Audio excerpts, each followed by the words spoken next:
Sabbath. Happy Sabbath. It's good to see you guys.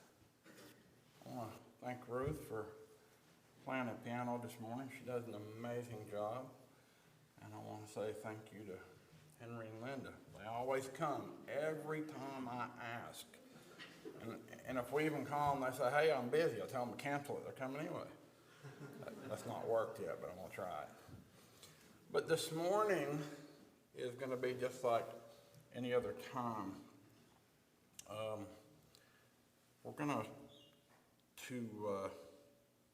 first of all, the main topic is the money part. 2, and what's going on in the world. We'll also have breaking news, but we're going to see and look, God, are you real? One of the reasons I do God, are you real, is because I used to sit in this church. Some of you might have heard this story before. I used to come to church. I grew up coming to the school here. Of course, I left the church, and I started coming back, and I would sit on the back row back there. I used to love the back row, like Daryl back there. I used to love it back there. But I used to wonder, is God really real? Is it okay to ask God, are you real? Is it okay? You know, he's not here in front of us. We can't see him. So I think it's okay to ask God, are you real? This morning, we're going to look at something that is very, very important to us. We can't live without it. It is our sun. The sun, our closest star, is a wondrous and essential source of light, warmth, and energy in our solar system. As we bask in the glow each day, let's dive into some interesting facts about the sun that showcases its incredible power and influence. The sun is a massive ball of glowing gas, primarily composed of hydrogen and helium. It is so large that approximately 1.3 million Earths could fit inside it. The sun's diameter is about 109 times that of Earth. Its core temperature, the sun reaches temperatures of about 15 million degrees Celsius, 27 million degrees Fahrenheit. This intense heat and pressure causes nuclear fusion reactions to occur, which release massive amounts of energy in the form of light and heat. The sun releases more energy in 1 second than we have ever used. The sun is the primary source of light and energy for all life on Earth. It radiates energy in the form of electromagnetic radiation, including visible light, ultraviolet light, and infrared radiation. The energy from the sun sustains plants through photosynthesis and provides warmth for all living organisms. The sun exhibits periodic activities, including solar flares and sunspots. Solar flares are so powerful bursts of energy that release radiation and particles into space. Sunspots are dark areas on the sun's surface caused by magnetic activity resulting in cooler temperatures. These storms are so powerful. To comparison, you would have to wrap the entire surface of the Earth in dynamite, 3 feet thick, and light it off at one time. The sun goes through a regular 11-year cycle of activity known as solar cycles. During this cycle, the number of sunspots and solar flares fluctuate and periods of high and low solar activity. The sun is currently in solar cycle 25 that we know of, which began in December 2019. The sun is located approximately 93 million miles, 150 kilometers away from Earth. Light from the sun takes approximately 8 minutes and 20 seconds to travel this distance and reach our planet. The sun, with its immense size, temperature, and energy output, is a marvel of the universe. Its vital role in sustaining life on Earth and providing light and warmth cannot be overstated. As we continue to study and admire the sun's wonders, let us be grateful for the gift of its presence in our lives. As we reflect on the sun's beauty and significance, let us be inspired to live each day in the light of God's love and grace. May the sun serve as a constant reminder of God's power and presence in our lives, filling us with hope, joy, and gratitude in a glorious gift of creation. Amen. Now, is God real? A lot of people say no, he's not. But when you look at the sun is perfectly placed. Now, if it wasn't perfectly placed, it'd start drifting toward one of these bigger stars, the gravitational pull. Earth is perfectly positioned. Perfect. How could that just have happened? That is impossible. And to think that way, I think you're crazy, but they think we're crazy. But it's there, and if we was a little bit closer, our surface would be hot as lead, and our oceans would boil away. If we was any farther, we'd freeze to death. So we're in a perfect spot. Jeremiah 29:13 says, "And you shall seek me and find me when you shall search for me with all your heart." So if you're not finding God, maybe you're just not searching with all your heart, and I invite you to do that. Today, our breaking news. I could have went many different directions. There's some news today, well, not today, there was some news that came out yesterday. Is there trouble in the Middle East? That's like a boiling pot, and it just keeps worse and worse and worse. But I didn't go there, and I could have went other places too. But today, I decided to stay with some breaking news that I found, and I think it's very important, especially us as Adventists.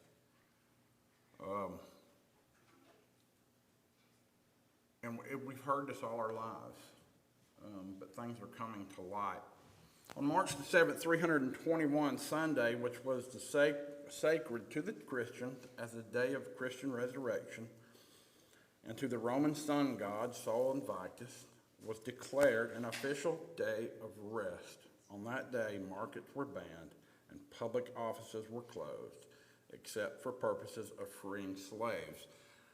Now you say, where did you get this? Where did you get this? There was somebody was having a conversation a couple of weeks ago in the fellowship hall, and we was talking about some of the money part that we're going to talk about today, and she said, where did you get your information? I said, well, I got it on the internet. Well, where? Well, she was wanting to know where I got the information. I got what she was getting at. However, where can you get information right now? Can you trust anything anybody's saying? No, you cannot. But this is on the internet, and if you Google what happened March 7th, 321, it will tell you.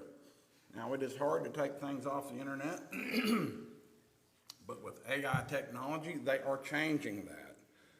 This is very interesting to know because they're actually trying to change some of our history. And when you search for it, the AI will come back and even give you pictures of things that really didn't happen. You should look into that or look that up. So, In the year 1798, excuse me, the Pope was captured and taken from Rome. And I beheld another beast coming up out of the earth, and he had 2 horns like a lamb, and he spake as a dragon. Who is this? Who? The United States of America. A lot of people, when I have this conversation, they say, no, that's just not true. Pray about that if you don't believe that, but pray about that and just do some research, especially if you're joining us online. And he spake as a dragon, and he exercised all the power of the first beast. So did the first beast have power? He did have power. And he causeth the earth and them which dwell therein to worship the first beast, whose deadly wound was healed. Who's the second beast? Or the first? Who? The papacy, the Roman Catholic Church. And he doeth great wonders, so that he maketh fire come down from heaven on the earth in the sight of men, and deceiveth them that dwell on the earth by the means of those miracles which he had power to do in the sight of the beast, saying to them that dwell on the earth, that they should make an image of the beast which had the wound by the sword, and did live. And he had power to give life unto the image of the beast, and that the image of the beast should both speak and cause that as many as would not worship the image of the beast should be killed. And he causeth all, both small and great, rich and poor, free and bond. Now, does this call anybody out? Or just say everybody? This is everybody. Everybody. Nobody's exempt from this. To receive a mark on their right hand and in their forehead. Revelation 13:11 through 16. Sunday is our mark of authority. The church is above the Bible, and this transference of the Sabbath observance is proof of that fact. Now, this is a statement from who? The Roman Catholic Church. Sunday is our mark. An interesting word, our mark of authority. The church is also above the Bible. Is anybody above the Word of God? No. But they are plainly stating this, and you can look that up. It's really easy to find. By keeping Sunday, the Protestants submit to the Vatican's authority over them. Soon, the final resurrection of the Holy Roman Empire will challenge everyone to keep Sunday or else. Our First Amendment. Now, I used to, when I was in school, and I would hear this, I would be like, this is crazy. We live in the United States, and you're saying the United States is going to be the one to do this. We're free here, right? And we have the First Amendment that protects us. Congress shall make no law respecting establishment of religion or prohibiting the free exercise thereof, or abrogating the freedom of speech. Can you say anything you want to now? You know, if you say too much, they'll come and see you. You know, that's starting to backfire. But there's another thing. You can say too much, and instead of them saying something to you, they just take away your tool to talk. So they have learned to change things. Or the press. I wonder if the press is twisted and say what they want to, or what the government wants us to hear. Or the right of the people peaceably assemble and to petition the government for a redress of grievance. Now, the Supreme Court finally ruled in the matter in 1961 in McGowan versus Maryland, a case filed by employees of a large department store who were fined for selling merchandise, including floor wax and toys, on Sunday in violation of the state's law. The Supreme Court ruled blue laws were constitutional, left regulations to the state. So, did they just open the door? And they did. They opened the door. And what's Congress do, by the way? What do they do? What's their role? What do they make? They make laws. They make laws. Keep that in mind. Congress makes laws. The ISO, the International Standard 8601, considers Monday as the first day of the week in orange. You'll see this map in just a second. The countries that observe Monday as the second day of the week are blue. Monday is the second day of the week. Do y'all agree on this? So we all agree that Monday is the second day of the week. This is the map. You are one of very few countries now that are agreeing that Monday is the second day of the week. Everybody in orange says the first day is Monday. What does that make Sunday? What? It makes it the 7th. That is correct. It's lining up. Ellen White says there'll be a subtle push, right? A subtle push towards Sunday.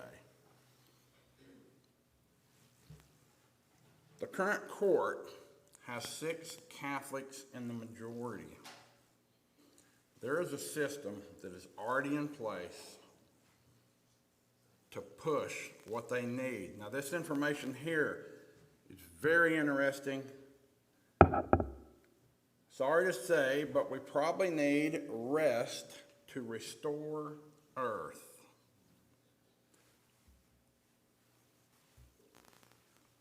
Look at the date down there. Can you see that? This is March 16th, 2024. How long ago was that? Wasn't long ago, was it? So this website is rolling out. So why is it necessary for the restoration of planet Earth?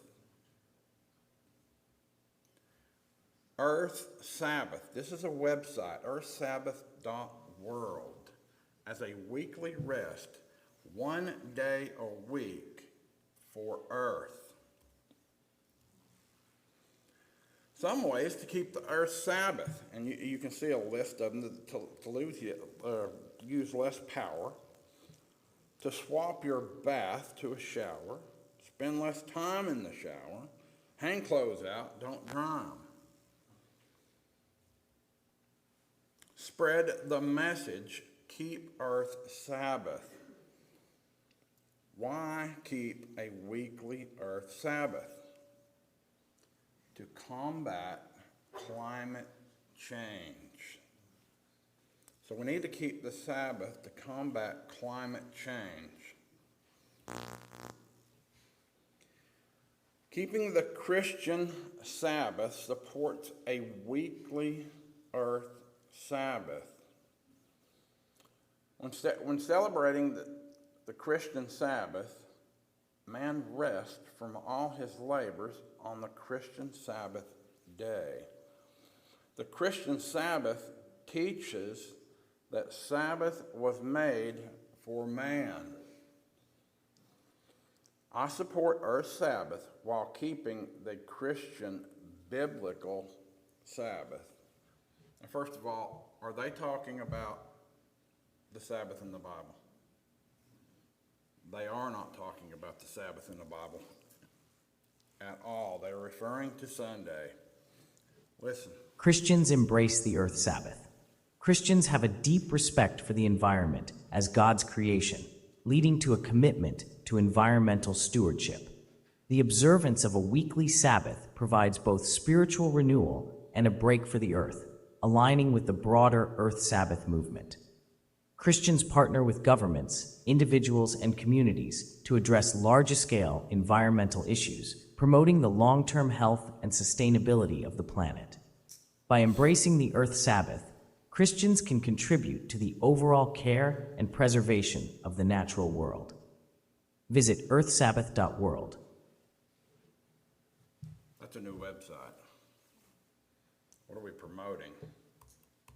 Welcome to Earth Sabbath, a global movement dedicated to raising awareness about the importance of giving the earth a weekly rest.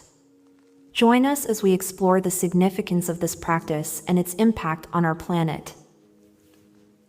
Young people around the world are demanding action to combat climate change. One way we can make a difference is by reducing our energy consumption by 1/7. Let's take a step towards a sustainable future. This video highlights the need for personal sacrifice and lifestyle changes to protect our planet. By making conscious choices and embracing sustainable practices, we can create a positive impact on the environment. Join the movement by participating in local Earth Sabbath marches. Together, we can spread the message of sustainability and inspire others to take action. Share this video on social media and be a catalyst for change. Let's continue to give the earth a weekly rest and make Earth Sabbath a global practice. Together, we can create a sustainable future for generations to come. Join us in this important mission. #Earth Sabbath, #Climate Action.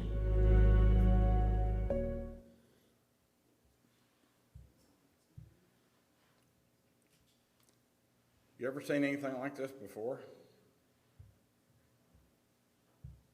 Never, ever. And now you got YouTube videos popping up. This is just this year. This is 3 months old. We believe the Lord's Day, celebrated on Sunday, the first day of the week, through the Christian church, is a Christian Sabbath. Well, what is the Sabbath? What's the definition of the Sabbath? It's the seventh day of the week. Was it made for the Jews? I hear that a lot. It was made for the Jews. They seem to skip the first 7 days in the Bible. So it was made for man. Is that for us to change? Interesting note, you keep it in the beginning and you keep it at the end in heaven. Why would you not keep it in the middle? Especially when somebody comes out and says, we have the power to change it, and we did change it. Why would you keep it? We believe that the Lord's Day, celebrated on Sunday, the first day of the week, through the Christian church, is the Christian Sabbath, which we reverently observe as a day of rest and worship, and as the continuing memorial of our Savior's resurrection. We should observe the seventh day of the week, Saturday, from even to even, as a Sabbath of the Lord our God. Evening is at sunset, when day ends and another day begins. No other day has ever been sanctified in the Bible, or no other day has ever been sanctified as a day of rest. The Sabbath day begins at sundown on Friday and ends at sundown on Saturday. Now, what did we say Congress does? What's their role? To make laws. This is 3 weeks ago, okay? So listen. Importantly, talk about the importance that your faith plays in the work that you do in your life. There's a pretty wild thing happening in America today. In 2000, 70% of Americans belong to a religious institution, but today that number is 50%. This has been a pretty precipitous decline in the ability or willingness of Americans to go to church or to a religious institution on a regular basis. And I think that has lots of broad impacts in our society. But there are a lot of reasons for that. But one of them is that Americans just have less free time.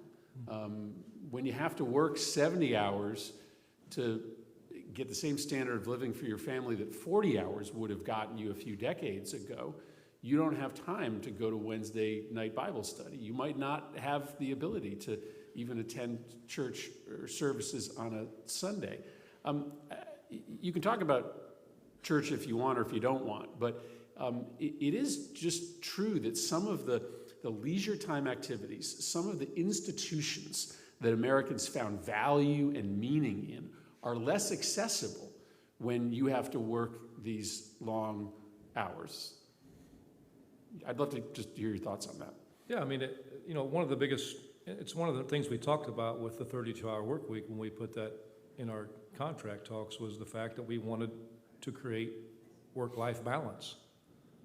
Because it's just, in this country, we are the most productive, I mean, sadly, I say, not proudly, sadly, we are the most productive nation in the world, which means our people are working more and more hours with less and less people, and something's got to give. And so, it's work-life balance. And as I say, when you're working multiple jobs to live paycheck to paycheck, or you're working 7 days a week, 12 hours a day, something else is sacrificed in that. And it's what ends up happening. You have to sacrifice, ability to go to church. If it's something else to do on a Sunday, maybe you get a Sunday off and you haven't slept all week and you spend the whole day sleeping. I mean, that is a reality a lot of workers face on some of the schedules they work. The thing to me that I think, I hear all this, we've heard my whole life about good for business is good for people, trickle-down economics and all those type things. But to me, we have to focus. I do believe Congress has an obligation here in spending priorities and regulations. And that may be an ugly word to some people that represent business. Well, listen, I agree with you. I think we should have an interest in leisure time, right? We should have an interest in making sure that people are able to find value outside of work. A lot of people find value in work, and I'm glad that they do, but a lot of people find more value by the institutions and the social clubs and the churches that they affiliate and spend time with outside of work, but that is just less accessible for people today, and that should be a public policy interest of the United States Congress, and I appreciate this today, and that should be a public policy interest of the United States Congress, and I appreciate this today, and that should be a public policy interest of the United States Congress, and I appreciate this today, and that should be a public policy interest of the United States Congress, and I appreciate this. It should be a public policy.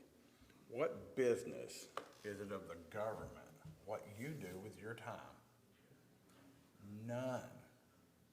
Can you see them getting into this? You can plainly see this coming. Did you hear him mention work-life balance? Work-life balance. Advice for attaining peacefulness in daily routines and within our souls. If you'll look scribbled on the notepad, come to me, all of us who are tired from carrying heavy loads, and I will give you rest. Keep Sunday holy. We might start by evaluating how well we are keeping holy the Sabbath. Y'all with me? To keep holy Sunday is not a suggestion, but can you read that? A commandment. Now, where is there a commandment that says that? Is that biblical? It is not biblical. Here it comes. They are not hiding it. It is in plain sight. How many of y'all have ever seen that book?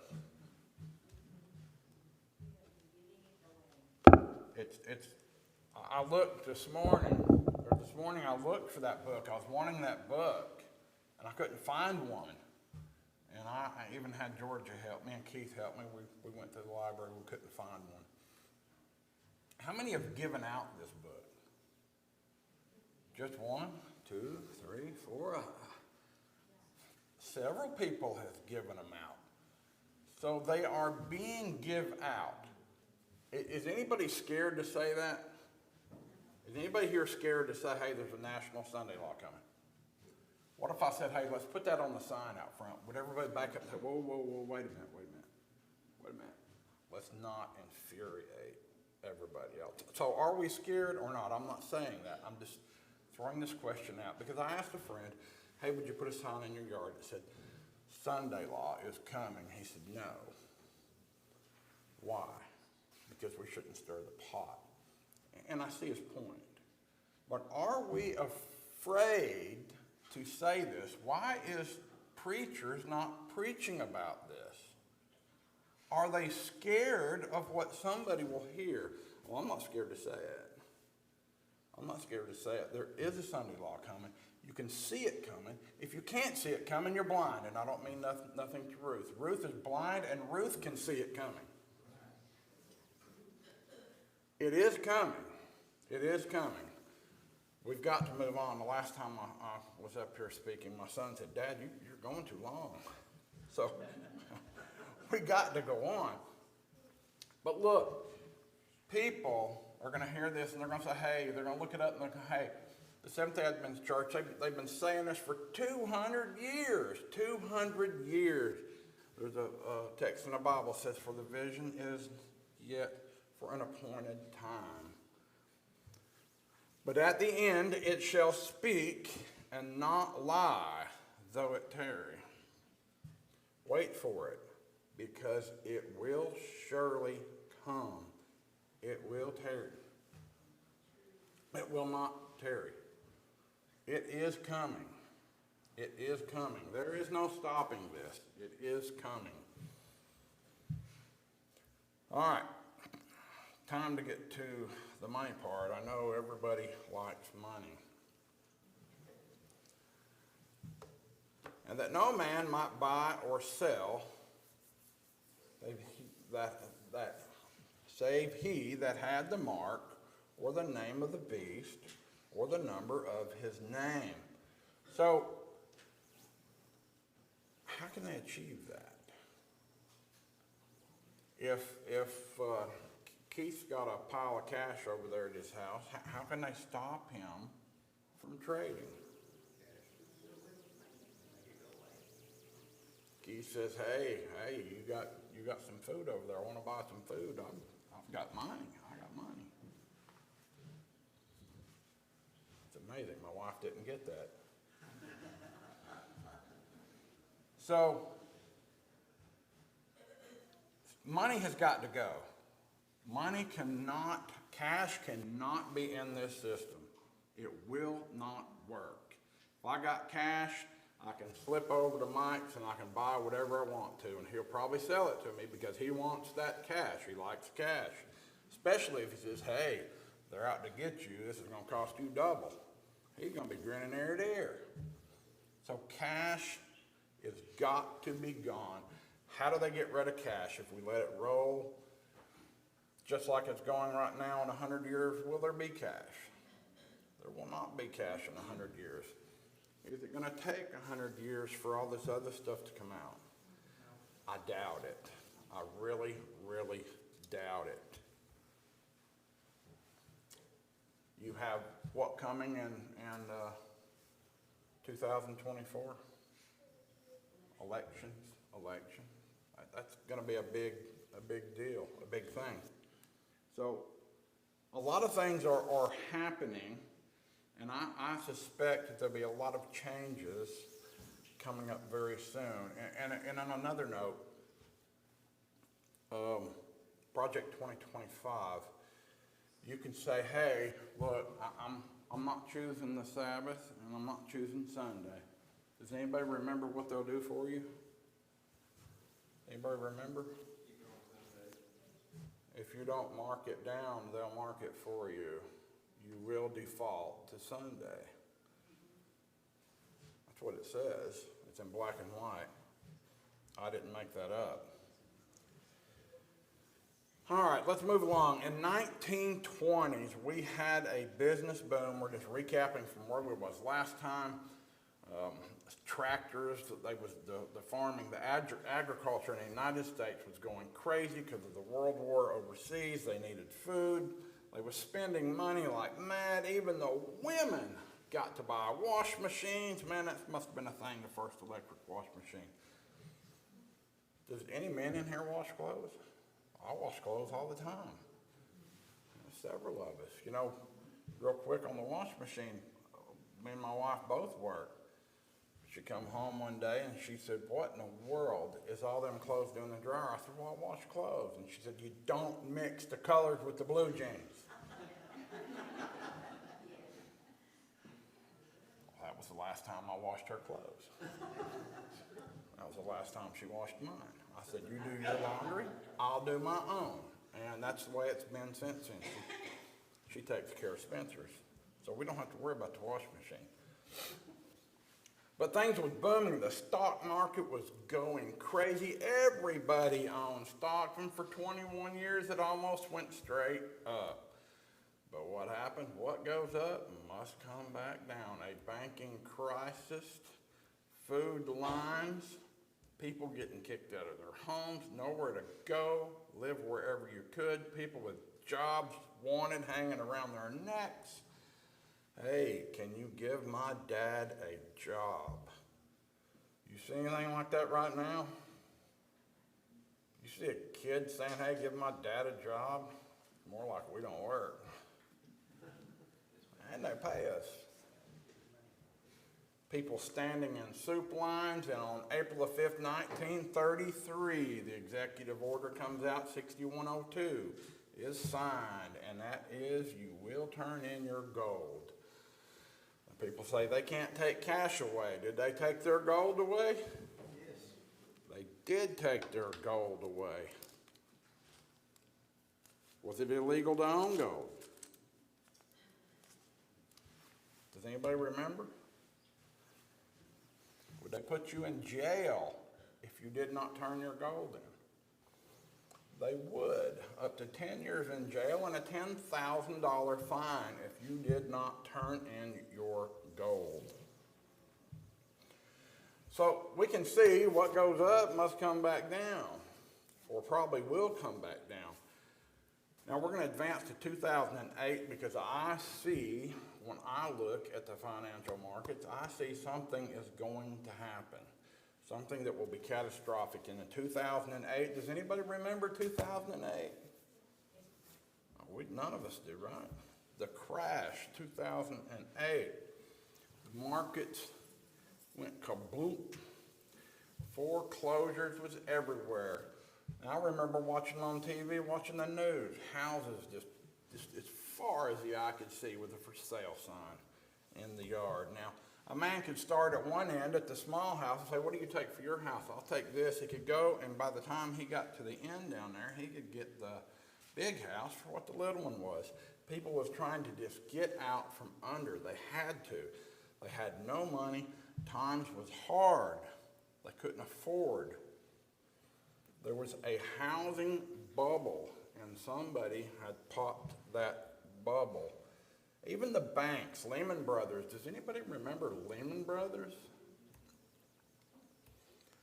Lehman Brothers, in September 2008, filed for bankruptcy. They was the fourth largest investment bank in the United States of America. They had $639 billion in assets and $619 billion in debit. They filed for bankruptcy, and they was huge, much bigger than Enron, if you can remember Enron. The housing market had destroyed them. They went belly up. But in a bankruptcy examination report, 18 months later, they was found to be cooking the books. They was taking a purchase agreement and selling it. They said, "Hey, we'll sell this to you, and we promise to buy it back later." So, between 2007 and 2008, they sold $38 billion, $49 billion, and $50 billion. Now, what they was doing was marking it as sold, not with a purchase agreement. Now, how many people went to jail? Should anybody have went to jail? They should have went to jail. But somehow they did not go to jail. Now look, don't go out Monday morning and invest no money in this market. I believe that it is going to collapse. You had Bear Stearns, J.C. Morgan Chase, Credit Suisse. Now, Credit Suisse is just 2 years ago or 3 years ago. I think it was 2 years ago. Here's where we get into some really interesting things. Credit Suisse and their bankruptcy, their records was sealed for 50 years. Why would they seal their records for 50 years? Does that make any sense? What are they hiding? What did that judge not want to get out? Well, if you'll hang around in 50 years, you can find out. But not until then. You will not find out until then. 2009, there was 140 banks that failed. 2010, 157. And then the number starts declining all the way up to 2021. They finally hit a zero. Now in 2022, they also hit a zero. Does anybody know why? What? COVID. What come with COVID? Money. Money come with COVID. Everybody got saved, but as that money disappeared in 2023, how many banks failed? Do y'all see it? 5. Have y'all heard of anything on the news about a banking crisis looming? There is one looming, especially over commercial real estate. Now we're going to look at another part of the banking industry here. Now, what we're looking at is to see if they're straight or they're crooked. Do you see a possibility of it collapsing? We're going to collapse. There is no way around it not collapsing in my eyes. This is my opinion.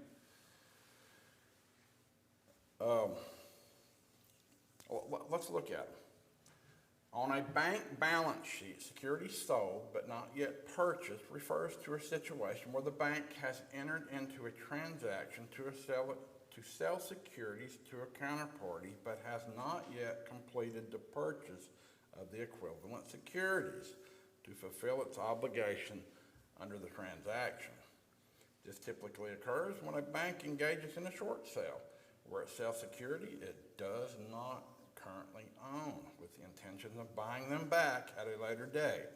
But engaging in short sales, bank can potentially profit from a decline in the price of the securities they sold. Now let's look real quick. This is a form from Goldman Sachs. Y'all have heard of that bank before. To the SEC, which you can look at all this. It's public knowledge. And on that sheet, they have securities sold under agreement of purchase, or to purchase, of $225 million. Now that's just a little bit of money, right? Just a tiny fraction. That's a lot of money. Morgan Stanley, securities sold with the agreement to purchase later, $76 million. Might as well say $77 million. Citadel Securities, they are also securities to purchase later, $46 million. Now, what I'm getting at is, let's just say that I sell you, or Diane wants to buy some shares in something, and we make an agreement. She's going to pay $10 a piece, so I sell them to her. I don't even own them, and I sold them to her. Now, does anybody see a problem with that? Is this smart business? Well, if the price goes down to $1 and then I buy them back from her, I just made a fortune. Everything she lost, I made. So, what if it went the other way? What if that price went up? This is where it could be catastrophic to this bank. Let's say it went to $100 a share.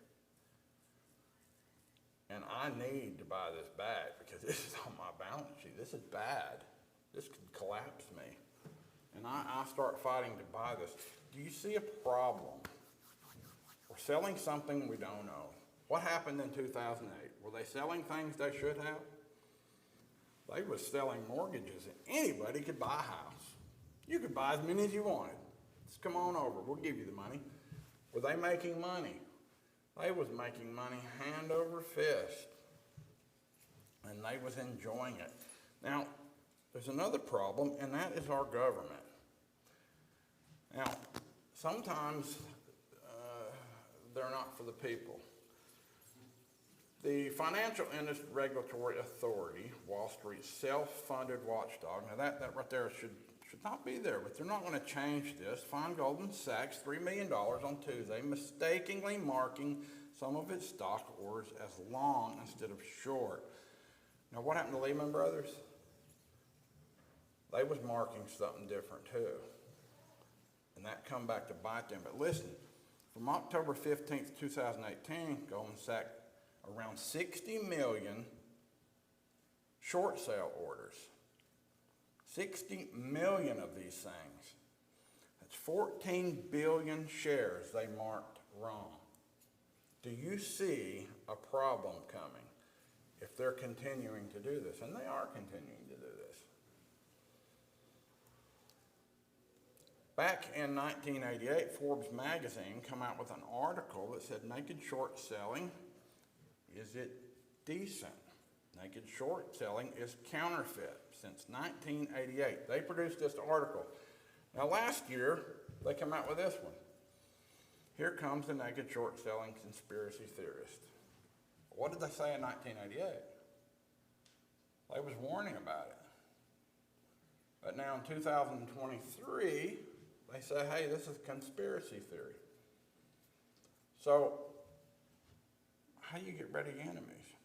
You just buy the magazine. Problem solved. Make it say what you want. If you're a drug dealer, do you want the local sheriff's department on your payroll? Just a question. I would. So, is there a problem coming? And yes, there is a problem coming. There's going to be a problem. There's going to be some halt. Things are going to get bad. And look. Our pension plans and IRAs in 2022, $37.8 trillion. If you're a money thief, you want to get some of that $37.8 trillion, aren't you? People are getting money stolen. Now, I can't prove that, but I can see things that are going on, and one of them is, why isn't the Federal Reserve requiring banks to hold deposits of cash? This is the problem, a big one. Do you know how much cash they're required to hold after you go deposit it? After Mike goes and puts his check for $600 million in the bank, how much cash are they required to hold? Used to be 10%. In March, I believe 2020, the government lifted that. They was having problems. They knew the banks was going to collapse. They knew there was a problem coming. And they said, hey, you don't have to hold any of that money. Now, how smart is that? It's very, very stupid. Now, what has happened to our money? Are people getting greedy? I want you to listen to Congress right here. Because I found this when I was getting the video for the Sabbath, and I thought this was very interesting to hear them talk about this. Thank you very much, Mr. Chairman. Thanks for convening this hearing. I think this is a really important conversation to have, regardless of where you stand on this issue. And I think the fundamental question here that we're asking is, where has all this wealth gone that has been gathered in this economy from these massive increases in productivity? If it hasn't been going to workers, if the UAW and other unions have to fight tooth and nail just to be able to get living wage increases. I will tell you something we haven't talked about yet. A lot of that money is going to trust funds. A lot of that money is going into inherited wealth. And at some point, we should have a conversation about that a little bit more openly as a committee and as a Congress. Here's a stunning piece of data. For the first time last year, the majority of wealth for new billionaires, these were people who became billionaires in 2023, came not from their work, but through inheritance. It's the first time ever that that's happened. 1,000 billionaires are expected to pass down $5.2 trillion worth of wealth to their heirs in the next 20 years. I gotta talk to somebody about my inheritance. $5 trillion. Why are they hoarding the money? Why are they hoarding the money? Do you know that all the top people, Jamie Dimon, Mark Zuckerberg, do you know that they've started selling their stock? This is the first time in history. All these big players are selling their stock. Do they see something coming? Is there a crisis coming? Credit card debit has reached a record high. The housing market, will there be a housing market crash in 2024? We have the red heifers in Israel. Wars. You heard anything about a war? Earthquakes. There was an earthquake in New York last week. COVID. Banking crisis. Wall Street crisis. Election in 2024. A coming food shortage. You can look all this stuff up. Countdown timers. Y'all have seen my countdown timer we talked about that Joy brought us. Project 2025. You pick the day or we'll pick it for you. AI, changing history. Lovers of themselves, lovers of money, boastful, proud, abusive, disobedient to their parents, ungrateful, unholy, without love, unforgiving, slanderous, without self-control, brutal, not lovers of good, treacherous, conceited, lovers of pleasure rather than lovers of God. Now back to what that lady said to me a couple weeks ago. She said, where are you getting your information? Well, you can get it everywhere, pieces here, pieces there. Can you prove any of it? Well, no. Can you prove anything? No. If you look at this picture, there's a snake hanging from a limb, and he has a fish in his mouth. Reach down out of the water and grab that fish. Now, I'm putting this into today's perspective. The news media come out and said, hey, the snake has saved the fish from drowning.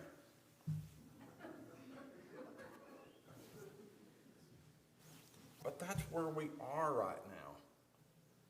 They're pushing this stuff on you. They're telling you what to hear. They don't want you to know about a crisis coming. And then on the other hand, you've got that breaking news. You've got the Sabbath coming. The video, I should have played the video from the last time when I was up here that they realized when the economy is down, people are searching for Jesus. And that was from the Seventh-day Adventist. Something is coming. It is right around the corner. Will it collapse tomorrow? I don't know. Next week? I don't know. But one thing for sure, it is going to collapse. There is people every day now. The computers change the world. They are digging into these banks. Judges are pushing back. Some of these companies are saying, hey, they're selling stock they don't own, and they're driving them into bankruptcy. The companies are also starting to fight back. Something somewhere is going to break. You cannot steal from somebody forever and them not catch you, especially when they go look in their bank account and say, hey, where did my money go? They're going to start looking. My friends, it is right around the corner. Something is going to happen, and what waits around the corner? And that is central bank digital currency.